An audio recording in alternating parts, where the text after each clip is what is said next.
Does he have a name? Does the Headless Horseman have a name? I don't even know. His name is Harold now.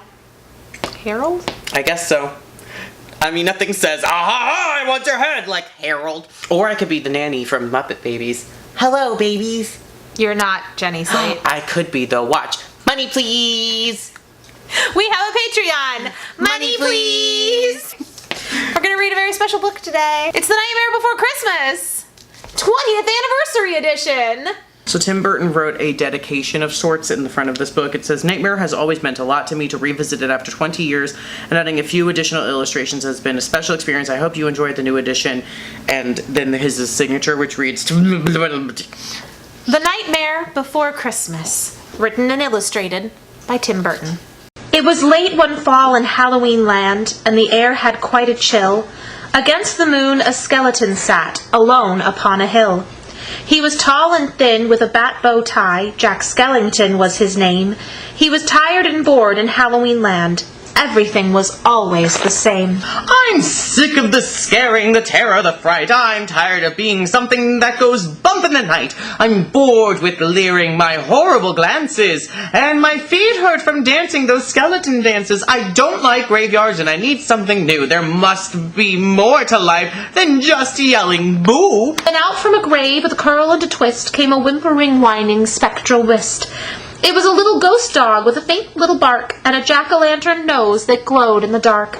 It was Jack's dog Zero, the best friend he had, but Jack hardly noticed, which made Zero sad. All that night and through the next day, Jack wandered and walked. He was filled with dismay. Then deep in the forest, just before night, Jack came upon an amazing sight. Not 20 feet from the spot where he stood were 3 massive doorways carved in wood. He stood before them completely in awe, his gaze transfixed by one special door. Entranced and excited, with a slight sense of worry, Jack opened the door to a white, windy flurry. Whoa! Whoa is not written, by the way. I proceeded to say that. Jack didn't know it, but he'd fallen down in the middle of a place called Christmas Town. Immersed in the light, Jack was no longer haunted. He had finally found the feeling he wanted. And so that his friends wouldn't think him a liar, he took the present-filled stockings that hung by the fire. He took candy and toys that were stacked on the shelves, and a picture of Santa with all of his elves. He took lights and ornaments and the star from the tree, and from the Christmas Town sign, he took the big letter C. He picked up everything that sparkled or glowed. He even picked up a handful of snow. He grabbed it all, and without being seen, he took it all back to Halloween. Back at Halloween, a group of Jack's peers stared in amazement at his Christmas souvenirs.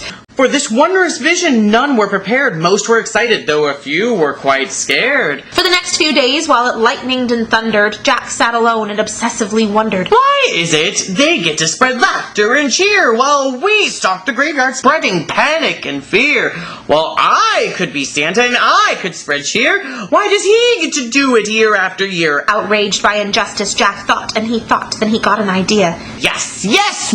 Why not?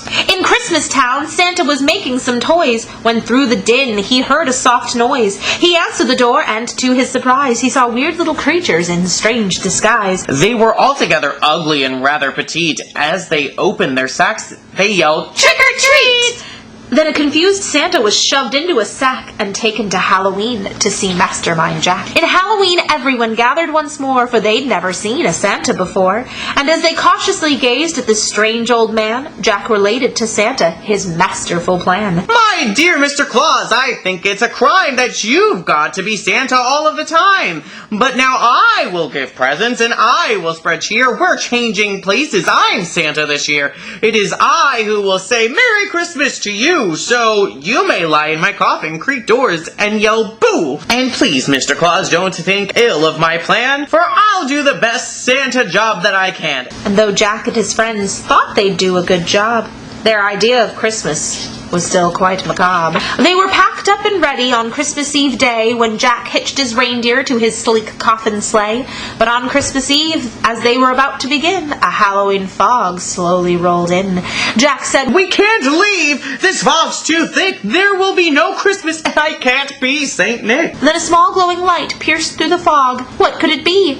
It was Zero, Jack's dog. Jack said, Zero! With your nose so bright, won't you guide my sleigh tonight? And to be so needed was Zero's great dream, so he joyously flew to the head of the team, and as the skeletal sleigh started its ghostly flight, Jack cackled, Merry Christmas to all, and to all a good night. 'Twas the nightmare before Christmas, and all through the house not a creature was peaceful, not even a mouse. The stockings all hung by the chimney with care, when opened that morning, would cause quite a scare. The children, all nestled so snug in their beds, would have nightmares of monsters and skeleton heads. The moon that hung over the new fallen snow cast an eerie pall over the city below. And Santa Claus's laughter now sounded like groans, and the jingling bells like chattering bones. And what to their wondering eyes should appear but a coffin sleigh with skeleton deer, and a skeletal driver so ugly and sick, they knew in a moment this can't be Saint Nick. From house to house with true sense of joy,